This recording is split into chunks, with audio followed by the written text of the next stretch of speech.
Hello everyone, कैसे हैं आप सब और क्या हाल समाचार हैं आपके। एक नया आईपीओ धूम धड़ाके के साथ खुल रहा है, तैयार हो जाइए, उसी के बारे में बताएंगे। लेकिन आपको पता ही है कि हमारे चैनल पे आईपीओ की सारी वीडियो आती रहती है और चैनल को नहीं सब्सक्राइब हुआ तो सब्सक्राइब कर लीजिएगा। और आईपीओ की किसी भी लेटेस्ट अपडेट के लिए हमारे ब्लू टिक वाले टेलीग्राम से जुड़ जाइएगा, लिंक डिस्क्रिप्शन में है, क्योंकि बहुत सारी फर्जी लिंक है और वहां पर फर्जीवाड़ा हो रहा है, तो प्लीज उससे सतर्क रहिएगा। तो आईपीओ को शुरू करने से पहले चैनल को सब्सक्राइब कर लीजिए। और इस हफ्ते भैया यूट्यूब मेंबरशिप में एक धमाका वीडियो आने जा रही है, चाहे वो इलीट पे आए या यूट्यूब में आए, कोई फर्क नहीं पड़ता। इलीट यानी हमारा मोबाइल है। मार्केट गिर रहा है ना, ऐसे गिरावट में कैसे पोजिशनल ट्रेड करोगे। और बहुत बेहतरीन स्ट्रेटजी है, 10 में 8 बार प्रॉफिट देती है, तो ज्वाइन कीजिए और आपको फायदा मिलेगा। तो चलिए शुरू करते हैं। हम बात कर रहे हैं कंपनी के बारे में जिसका नाम है इंडोफार्म। 1994 में शुरू हुई थी। कंपनी मैन्युफैक्चर करती है ट्रैक्टर्स को, पिक एंड कैरी क्रेन्स को और अदर हार्वेस्टिंग इक्विपमेंट यानी एग्रीकल्चर वाले। ठीक है। कंपनी जो ट्रैक्टर मैन्युफैक्चर करती है उसका रेंज 16 एचपी जो पावर में होता है, मतलब हॉर्स पावर, टू 110 एचपी का है। और पिक एंड कैरी क्रेन्स का जो रेंज है वो 9 to 30 टन का है। अब ये क्या बोल रहे हैं कि हम एक्सपोर्ट करते हैं अपने प्रोडक्ट को Nepal, Syria, Sudan, Bangladesh, Myanmar में। तो अब जब कोई भी कंपनी ये कह दे ना हम एक्सपोर्ट करते हैं, तो सबसे पहले इनके रेवेन्यू में देखना चाहिए देश से कितना धंधा आ रहा है और विदेश से। क्योंकि कई बार क्या होता है, कंपनी ये सब दिखाने के लिए बढ़ा चढ़ा के खूब बोलती है। तो अब इनके प्रोडक्ट को हमने दिखाने की कोशिश की है कि आप दोस्ती कर पाओ सीधा देसी भाषा में, कि किस तरीके से क्रेन्स है या ट्रैक्टर है या हार्वेस्टिंग के अदर क्या प्रोडक्ट हैं, तो वो हमने दिखाने की कोशिश की है कि आप इससे रिलेट कर पाओ। और फिर कंपनी की प्रोडक्शन कैपेसिटी की बात करें तो 1,27,840 स्क्वायर मीटर में भैया इनका फैक्ट्री है, जहां पर ये अपना सब कुछ करते हैं। इनकी एनुअल प्रोडक्शन कैपेसिटी 12,000 ट्रैक्टर और 1280 पिक एंड कैरी क्रेन्स की है। उसके बाद एडिशनल लैंड एक्वायर्ड इन्होंने किया है जिससे कि मैन्युफैक्चरिंग कैपेसिटी को बढ़ा सकें 3600 यूनिट पर ईयर। तो यानी ये भी अच्छी बात है, कंपनी अगर धंधा सही तरीके से करे तभी ऐसा करती है, वरना नहीं करती है। लेकिन आईपीओ में भैया आप लोग को आईपीओ मिलता नहीं है। और मैक्सिमम आईपीओ अगर आपको चांसेस बढ़ाने हैं तो मैक्सिमम अकाउंट से, डीमेट अकाउंट से, अपने पूरे परिवार के डीमेट अकाउंट से आपको अप्लाई करना पड़ेगा। तो डीमेट अकाउंट का लिंक डिस्क्रिप्शन में, आप ओपन कीजिए और हमें भी सपोर्ट कीजिए। इंडस्ट्री एनालिसिस की भैया ये धंधा कैसा है, तो बड़ी सिंपल सी कहानी है कि 6.4% के सीएजीआर से ये धंधा ग्रो कर रहा है, चाहे वो एग्री में हो, कॉर्प में हो, सॉइल प्रिपरेशन में हो। तो ये चीज मैंने दिखाने की कोशिश की, धंधा अच्छा है। वहीं पर इंडियन एग्रीकल्चर मशीनरी का मार्केट कैसा है, तो 8.5% सीएजीआर से बढ़ रहा है। ऐसे भी हम लोग कृषि प्रधान देश हैं, आपको पता ही है। ग्लोबल ट्रैक्टर का मार्केट 6% सीएजीआर के करीब का है और इंडियन का 6.5% सीएजीआर के करीब का ग्रोथ है। 31 दिसंबर को खुलेगा, 2 जनवरी को बंद हो जाएगा। 204 से 215 का प्राइस बैंड है।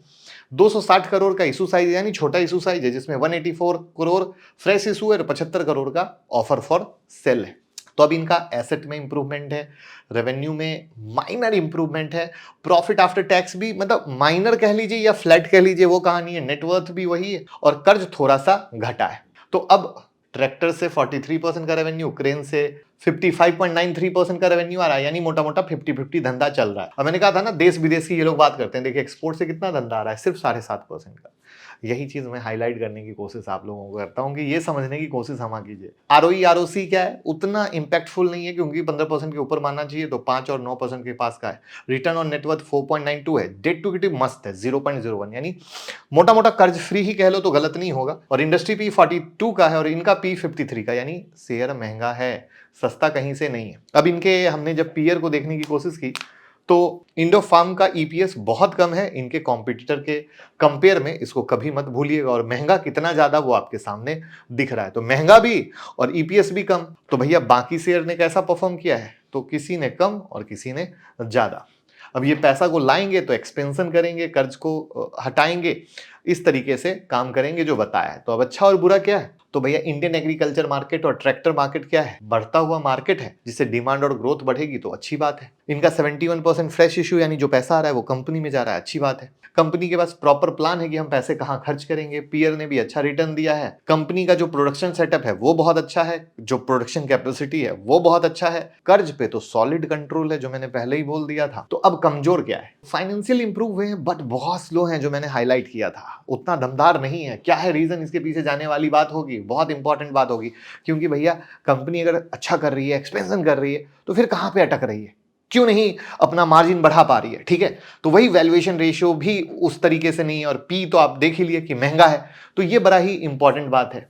फिर जो ऑर्डर आ रहे हैं, लाइसेंस की चीजें हैं, वो कहीं सही तरीके से ना हो तो वो भी एंगल वाली बात है। उसके बाद एवरेज कैपेसिटी जो ये यूटिलाइज करें 2022 से 2024 तक, ये सिर्फ 32% है ट्रैक्टर के लिए और 87% है क्रेन के लिए। यानी इनके पास जितनी कैपेसिटी है प्रोडक्शन की उतनी नहीं कर पा रहे। तो या तो फिर डिमांड नहीं है तभी तो नहीं कर पा रहे ना, तभी प्रॉफिट मार्जिन गिरा हुआ है। ऊपर से ये एक्सपेंड भी कर रहे हैं, तो एक्सपेंड करके क्या कर लेंगे? जब मेरे पास 100 बनाने की कैपेसिटी है, मैं बना रहा हूं 32 और मैं एक्सपेंड करना चाह रहा हूं, तो दिस इज द पॉइंट जहां पर एक बहुत ही सोचने वाली बात निकल के आती है। अब इनका जो ट्रैक्टर बिकता है वो बैंक और एनबीएफसी के सपोर्ट पर डिपेंड करता है, ठीक है। तो अगेन कहाँ क्या कैसे कितना टाई अप है वो बड़ा इंपॉर्टेंट होता है। इनके प्रमोटर डायरेक्टर सब्सिडरी जैसी पार्टी पर लीगल लफड़े हैं, तो अगर कुछ भी ऊपर नीचे आता है तो वो भी एक इम्पैक्ट डाल सकता है। 215 का प्राइस बैंड है, 85 रुपए का जीएमपी है, 300 पे लिस्ट होगा, मोटा मोटा 40% का लिस्टिंग गेन देने का अभी आसार दिखा रहा है। जीएमपी कभी भी लिस्टिंग गेन की गारंटी नहीं होती है, बट मार्केट में क्या डिमांड सप्लाई चल रहा है वो इससे आपको आइडिया लगता है, जो हमने बताने की कोशिश की है। तो फिलहाल ये है, बाकी और अपडेट मैं आपके साथ लाता रहूंगा। बस फॉलो करते रहिए, प्यार देते रहिए। Thank you so much.